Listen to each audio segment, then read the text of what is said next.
देखो बेटा जी, बात ऐसी है कि अब आपके नीट एग्जामिनेशन को रह गया बहुत थोड़ा टाइम, तो इस टाइम पर यार ट्रिक्स जो है हमें जरूर से अपने फिजिक्स के पेपर में अपनानी आनी चाहिए। तो रोटेशनल मोशन एक ऐसा चैप्टर है जिसमें बच्चे को दिक्कत रहता ही है।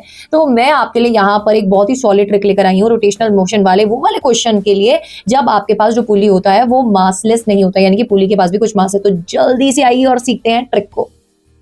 अगर आपके पास रोटेशनल मोशनल ट्रिक की बात करें, तो let suppose you have a pulley, और इस पुली का जो मास है वो 1 kg दिया हुआ है, because it is not a massless pulley, जैसे कि मैंने आपको बताई था। बेटा अगर इसका रेडियस आपको 1 मीटर दे रखा है और आपको बोला गया कि इसके साथ 2 मासेस लटकाए गए, 2 kg वाला और एक 5 kg वाला।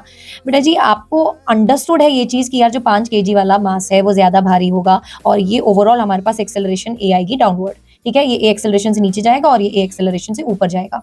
अब अगर आपको इस केस में नेट एक्सेलरेशन निकालना आता है तो आप क्या करोगे?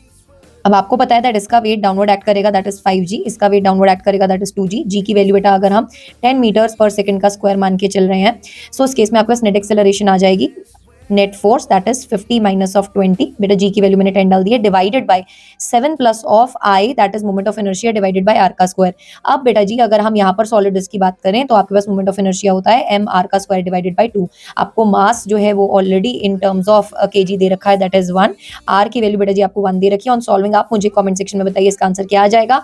और ऐसी बहुत सारी इंटरेस्टिंग ट्रिक सीखने के लिए आज ही चैनल को सब्सक्राइब करें एंड लाइक द वीडियो।